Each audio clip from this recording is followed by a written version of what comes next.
এই যে দেখুন, বাপের বাড়িতে যে মেয়ে এক গ্লাস পানি ঢেলে খেত না, শ্বশুর বাড়িতে এসে সে কিভাবে 10 ভুজা হয়ে গেল। বাস্তবতাটা দেখুন। ভিডিওর শুরুতেই দরজায় আওয়াজ শুনেই বোন দৌড়ে গেল, দেখলো ভাই এসেছে। আদরের সুরে ভাই জিজ্ঞেস করলো, কিরে ভালো আছিস? বোনও হেসে উত্তর দিল, আমি ভালো, তুই কেমন আছিস? তারপর বলল, ভালো আছি। তারপর বোন বলল, তুমি আসো। ভাইকে ড্রয়িং রুমে বসিয়ে বোন যখন আনন্দের চোটে বলল, ভাইয়া তুমি বসো, আমি চা করে আনছি। ঠিক তখনই রান্নাঘরে শুরু হলো আসল পরীক্ষা। ওদিক থেকে শাশুড়ি মা পানি আর ঔষধ চাইলেন, বোন দৌড়ে গিয়ে দিল। এরপরে ননদ এসে তার নাল জামা খুঁজছে, দেবর কবি চাইছে। মেয়েটা একাই 10 হাতে সব সামলাচ্ছে হাসি মুখে, মুখে কোনো বিরক্তি নেই। ড্রয়িং রুমে বসে ভাই এসব দেখছে আর ফ্ল্যাশব্যাগে হারিয়ে গেল।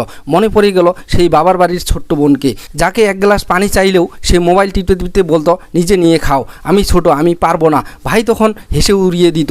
ভাবনায় ছেদ পড়ল যখন সেই বোনটি হাসি মুখে ভাইয়ের হাতে চা তুলে দিল। ভাই অবাক হয়ে চায়ের কাপ হাতে নিয়েই বলেই ফেলল, ছোটি তুই তো অনেক বড় হয়ে গেছিস রে, পুরো সংসারের দায়িত্ব একাই কাঁধে নিয়েছিস।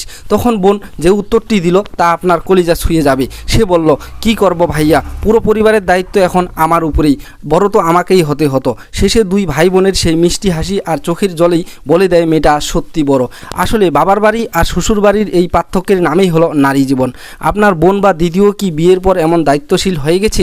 উত্তর হ্যাঁ হলে কমেন্টে জানান। আর কলিজার টুকরা ভাই বোনের এই পবিত্র ভালোবাসার জন্য ভিডিওতে একটি লাইক দিয়ে শেয়ার করে দিন।